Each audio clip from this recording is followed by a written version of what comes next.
Olá, o Arquivo Record de hoje conta a história do mais italiano dos times brasileiros, o Palmeiras. Fundado há 94 anos, o clube tem uma trajetória que se confunde com a da cidade de São Paulo. Quando surge o alviverde imponente. O futebol pode ter vindo ao Brasil pelas mãos de ingleses, mas os imigrantes italianos contribuíram muito para o crescimento do esporte no país. Um deles, Caetano Tosi, trouxe um sonho do velho continente: ajudar na formação de um clube. E ele acabou inspirando Luiz Servo, Ezequiel Simono, Luiz Emanuel Marzo e Vicente Ragonetti para a fundação do Palestra Itália, no dia 26 de agosto de 1914, uma quarta-feira. Assim como um imigrante italiano, o Palestra era humilde, pobre. Mas aos poucos, graças ao fanatismo de um povo pelo calcio, o nosso futebol, o time destinado para os oriundos italianos ganhou força, virou um vencedor. Logo no 6º ano de vida, conquistou o primeiro título, o Paulistão de 1920. A maior goleada do Palmeiras aconteceu no dia 8 de agosto de 1920. A partida realizada no Palestra Itália contra o Internacional era válida pelo Campeonato Paulista. O placar foi de 11-0. 22 anos depois, quando a Segunda Guerra Mundial fervia, o tradicional clube viveu um dos momentos mais difíceis da história. Chegou a ser ameaçado de perder o estádio e acabou sendo obrigado a mudar de nome, já que o Brasil era contra as forças do eixo, composto pelo Japão, a Alemanha e a Itália. Surgia a Sociedade Esportiva Palmeiras. E com o novo nome, o Palestra Itália ganhou logo mais um título, o de campeão do Paulistão de 42. Para isso, o time alviverde, que entrou levando a bandeira brasileira, passou pelo São Paulo na final. A primeira partida da história do Palmeiras foi uma prova de superação. Em 1915, o recém-inaugurado Palestra Itália estava prestes a falir. O dinheiro que o clube recebia da colônia italiana em São Paulo passou a ser enviado à Cruz Vermelha na Itália. O país passava pela Primeira Guerra Mundial. Foi quando surgiu a ideia de uma partida de futebol. O jogo seria uma forma de mostrar aos italianos que viviam no Brasil que investir no clube valia a pena. Mas para isso, era preciso uma vitória. E o Palmeiras conseguiu. Venceu a equipe do Savoia em Votorantim, no interior paulista, por 2-0 e ganhou seu primeiro troféu. Falar de todas as conquistas do clube nos mais de 90 anos de história é impossível. Mas algumas foram muito marcantes, como a Copa Rio de 51, um mundial realizado no Rio de Janeiro.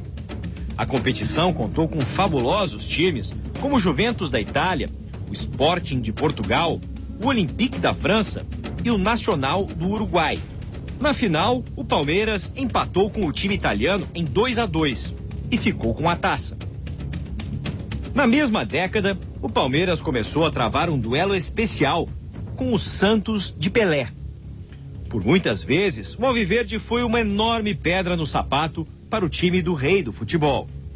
Em 59, por exemplo, a equipe que tinha Valdir, Joaquim de Moraes, Djalma Santos, Julinho, Romeiro, Chinesinho e companhia derrotou o Peixe por 2-1 na final do Paulistão. Uma conquista histórica da forte equipe comandada por Oswaldo Brandão. Em 1965, o Palmeiras representou o Brasil na inauguração do estádio do Mineirão. Pela primeira vez na história do futebol brasileiro, uma equipe foi convidada para compor toda a delegação, do técnico ao massagista, do goleiro ao ponta esquerda. O jogo foi contra o Uruguai e o Palmeiras goleou. O time inteiro do Verdão vestiu a camisa da seleção brasileira. O placar foi de 3-0 para o Brasil, com gols de Rinaldo, Tupazinho e Germano. E o Palmeiras ganhou o justo apelido de Academia. Nos anos 70, o Palmeiras continuava dando aula de futebol. Bicampeonato brasileiro em 72 e 73, provou a força do time que tinha Leão, Ademir da Guia e Luiz Pereira. Mas faltava uma vitória especial sobre o arquirrival Corinthians, que aconteceu em 74, na final do Paulistão. O gol de Ronaldo, narrado por Fiore Gigliotti, molhou as arquibancadas do Morumbi com as lágrimas dos corintianos, que estavam sedentos por um título. Pela ponta, atenção, vai levantar, balão subindo, descendo, entrou na linha, bola para Ronaldo, chutou,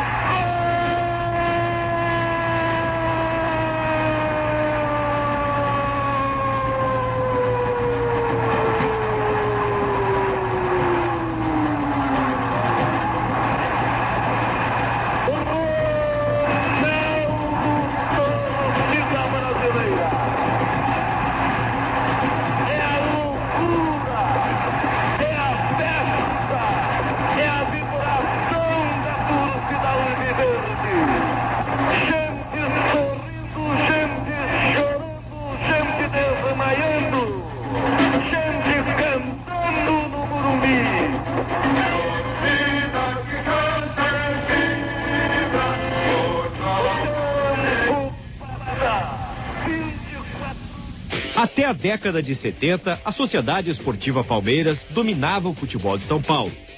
O Santos de Pelé dividia com o Palmeiras a hegemonia do futebol paulista. Mas era o time do Parque Antártica o maior vencedor de títulos do Paulistão. Só que a partir de 1976, o Verdão entrou na seca de conquistas. Época sofrida, que durou até 12 de junho de 93.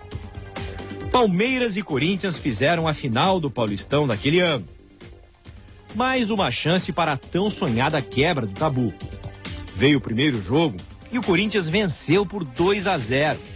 Viola marcou e ainda imitou um porco na comemoração. Os palmeirenses ficaram mordidos. Será que a escrita iria continuar? Uma semana depois, Vanderlei Luxemburgo preparou uma revanche. No primeiro tempo, Zinho abriu o placar para o Palmeiras. O jogo era nervoso, truncado. No segundo tempo, Evair ampliou a vantagem e Edilson fez o terceiro. Ao todo, 4 expulsões. Tonhão pelo Palmeiras e Henrique, Ronaldo e Ezequiel pelo Corinthians. O jogo foi para a prorrogação. O Corinthians teria que vencer no tempo extra para ficar com o título. Mas Evair pôs fim às chances corintianas com este pênalti. 4-0 no total. Aí era só esperar o tempo passar. Depois de 17 anos, o Verdão derrubava o maior tabu da história do clube. Os rivais históricos, Palmeiras e Corinthians, já se uniram para ajudar financeiramente o São Paulo. Em 1938, quando o Palmeiras ainda era chamado de Palestra Itália, os dois times fizeram um jogo com o objetivo de arrecadar fundos para o time do Morumbi, que afundava em dívidas. Ao longo dos mais de 90 anos de história, o Palmeiras alternou períodos de fracassos e de glórias. A década de 90 foi de grandes conquistas. O time alviverde levou mais 2 títulos paulistas, 94 e 96, mais 2 brasileiros, 93 e 94, uma Copa do Brasil, 98, e o principal, uma Libertadores da América, em 99, com direito a eliminar quem da competição? O Corinthians. O Alvinegro sofreu com o Alviverde também no ano seguinte, quando voltou a perder para a equipe palmeirense na mesma competição. O pênalti que Marcos defendeu na cobrança de Marcelinho Carioca até hoje é lembrada por todo o palestrino.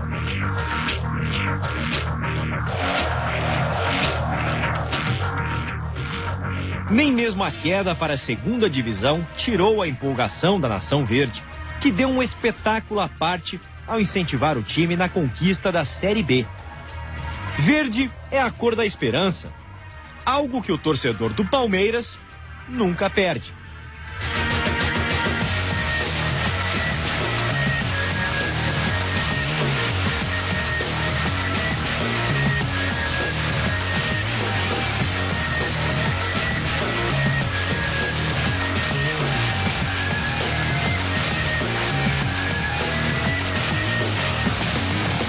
No próximo bloco, os grandes heróis da história do Palmeiras. Daqui a pouco, não perca.